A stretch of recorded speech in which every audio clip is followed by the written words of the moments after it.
Hi YouTube, it's Tim here. I know it's been a really long time since I posted a video. I just took some time off from making new videos. I've been working on some other things. I also learned a new video editing software that took quite a while. But now that we're in quarantine, I have a lot of free time on my hands, so I'm going through and editing some old footage that I shot from a while back. So this match with JR was actually filmed over a year ago, and I've just been sitting on the footage. JR drove up from SoCal to NorCal for a weekend. We hung out, played some tennis, and I obviously recorded it. I think you'll find the highlights pretty exciting. It's our closest match yet. I think one of the most interesting things is we decided to do a live post-match analysis where we both talked through how we felt going through the match, what we observed of each other's strategies, what he was trying to do, what I was trying to do, and some pointers on how to basically improve. This was something that a lot of viewers had suggested I try out, so this is my first time doing it. One of the other things I've added to this video is closed captions or subtitles, because there's a lot more dialogue than usual. So if you want to follow along, there's a little bit throughout the match, but a lot more at the end during the post-match analysis. Or if you're one of my international viewers and want to see that in your own language, feel free to hit the CC button, and it should hopefully pop up in the work. Let me know what you think of the post-match analysis in the comments below. I'd really appreciate your feedback, and I'll see you guys at the end of the video. As always, if you enjoy the content, I'd appreciate it if you can like the video or subscribe to my channel. Thanks.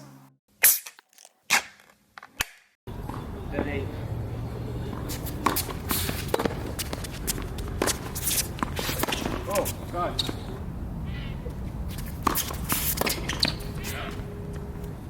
So I just held serve to love. JR was playing that first game just in his boxers. If I'd known he'd be so weak without clothing, I would have told him to play like this every time in the past. Watch now, he put on clothes, trying to get serious.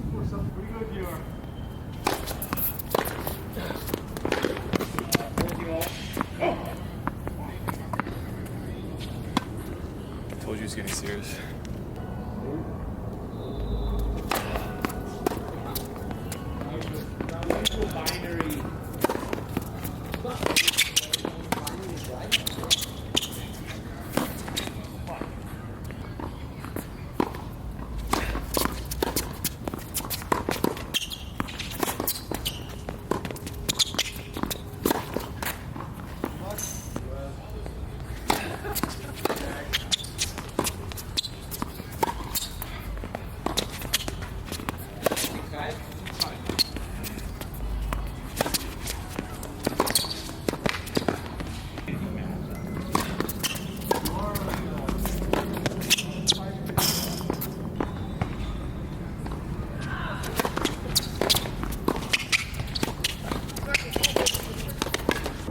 Can't look at you, man.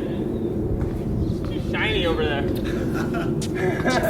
Freaking Hawaiian Admiral, it's just like distracting my play.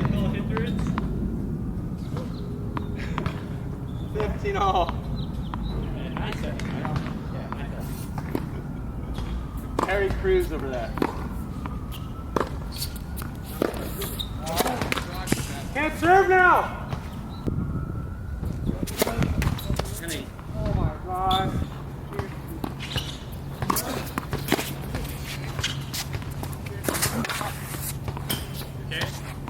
I'm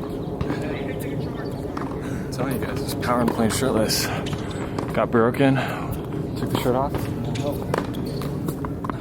Obviously, correlation equals causation. Yep.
Fucking jumping!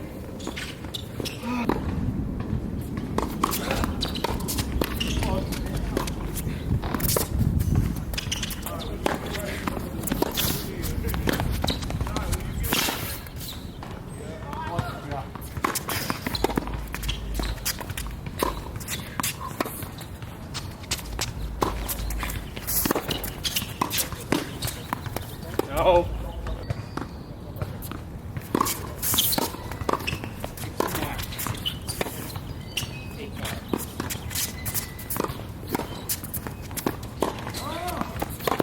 Jesus, there.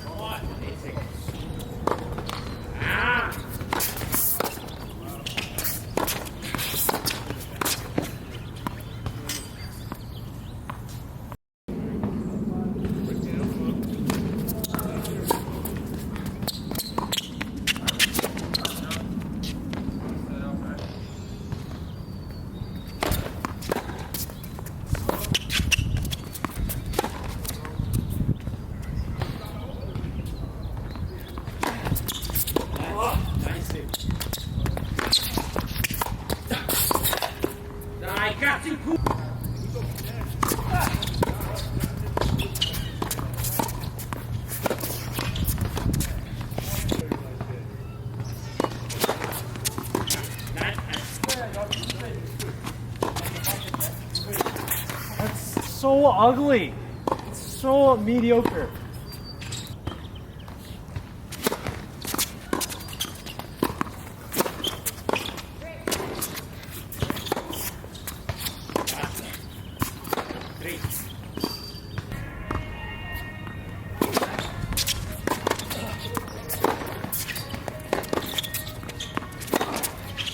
You hit every fucking ball open.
How do you feel like your level today compared to the last 3 times we played?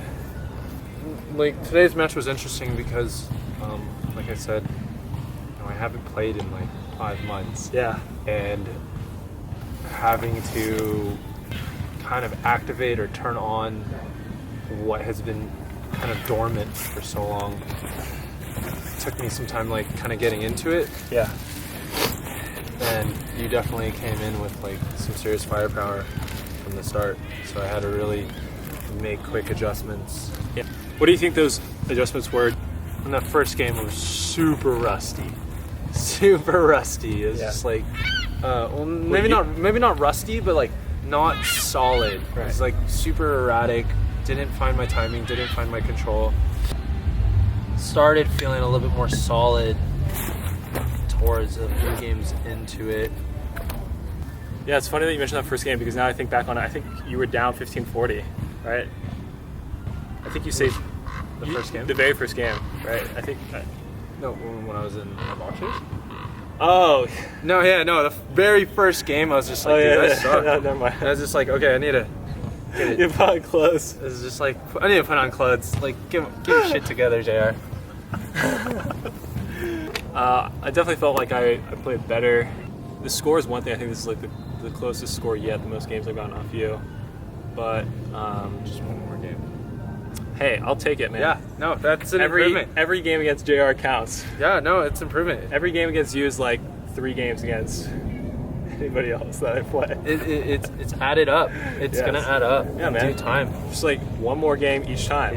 One more game each time. Exactly. I think in the first set, I mean, we talked a little bit about this before, but there were points where I came in, I felt like I was in an aggressive position, and then you got balls that I like did not think you would get, Okay. and you returned them, and like forced me to play like a tough volley, and like sometimes it was just like careless. I was just not expecting that ball. So I think your forehand certainly improved, and it was just like, dude, it's a weapon right now. He's really dictating and dominating with me. What got me, and I was just like, okay, you got to use it. Was your low slice? It was your low backhand. ah, fuck yeah, I know. You don't like that shot, or you don't do a good enough job with it, because your forehand, when you run around it, you rip it. I'm just like, Yeah. screwed. But when you don't get around it and hit like a low backhand, and I think I was slicing pretty well today. Yeah. When I get a slice to your backhand, you don't hurt me off of that shot. Yeah. And so when you don't do a good enough job at neutralizing, it's just like, oh, that is my opportunity. And then I've ran around a number of balls, and I just like rip it. Yeah. The only drawback for me on those shots is when I don't hit a good enough inside in, your running forehand has certainly improved. And that's where I was like, okay, you're an idiot. Stop attacking his running forehand and just keep pressing on that backhand side. So that's where I started just ripping inside outs. Yeah. And just like forcing you to hit on that back leg. Yeah, that's funny. I did notice that adjustment a little bit off the inside in forehand, because I noticed there were a few balls where like you were ready to almost come in, but then you saw that I got to it so quickly and you kind of like backed off away from the net. Yeah, because it's just not a smart approach for me. Well, against you especially, feed you off the running forward, because I feel like you figured it out. Now in the next match, you're probably going to be like, all right, he's going to attack my backhand a little bit more, so you're going to probably go train and make those adjustments. Yeah. And I'm going to have to make adjustments as well. And for example, you started getting more comfortable with me passing, and I was doing like some hard passes down the line. I was mixing it up with like some short low volleys. You were like doing a really excellent job at closing and trying to catch all those balls. I wasn't getting very many winners this time around, so I was like, all right, you know what, I'm gonna throw up a lob. And I threw in like a number of lobs in there, and that really caught you off guard. You're like, what the hell, he's hitting lobs? I would say it's not in my repertoire of game to use that shot. I don't practice it. Yeah. Excuse my language, it's just a pussy ass shot. You know that YouTube, Jared thinks lobs are pussy ass shots. But it's effective. It's an effective shot. I mean, I would love to just smack balls all day. Yeah. Just like, just then hit just a lousy, lame ass lob. Yeah, pushers, talking to you. So much shit for that. As you are aggressive on your forehand with those low balls, Yeah. like especially when you run around it and you bring it inside in Yeah. towards my forehand, you do an excellent job. Just the same thing, like stay down on it or just the low rip Yeah. cross court, or develop like a really solid inside in cut like to my forehand, because now I'm going to have to hit a running forehand, and if you cover that, my two options are A, go down a line, yeah. and all you have to do is just a backhand cross, or I go short angle. I go short angle and you go forehand cross drop shot. Those are your two options. Or I'm going to learn how to lob. Aside from low backhand, any other things that more generally I should work on? Variety of serve. I wish you would flatten out your serve a little bit more. Okay. You go for slide slipping a little way too much. Okay. I had to switch spots. My camera's getting too hot in the sun. I think I was doing a better job today returning. I was so offended about all those commenters, but like, dude, his returns suck. And it's true. Returns aren't my strongest suit. I did a better job at pressing you off of the return and not giving you something to work with off of that first ball, which was excellent for me. I wish I had done a better job at stepping into your serve. I don't think, compared to most people I play, they give me a lot of pace and I could use that to like work with. You don't give me too much pace on your serve. I need to really step into it and attack. Yeah. But I'm like, I've hit so many returns like one step off. Yeah. There has been like some comments before on recent videos that I need to flatten out my forehand to get to a higher level, especially on shorter balls or on attacking balls. What do you think? I mean, I beat you today without having to hit like too many flat shots. I think it's certainly a benefit to have that In your repertoire? Yeah, if it's just not part of your game, or there's just some people that just don't have certain tools in their repertoire of play, and you just have to get and be creative about what you could work with. Like, for example, today, I wouldn't say my backhand, I was stepping in on it and flattening it out as well as maybe some of my other matches, so I had to use a slice more.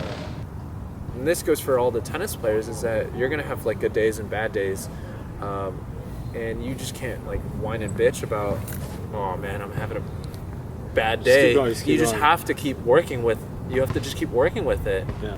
You just have to figure it out. Sometimes literally the conditions. I mean, we were playing in a freaking park.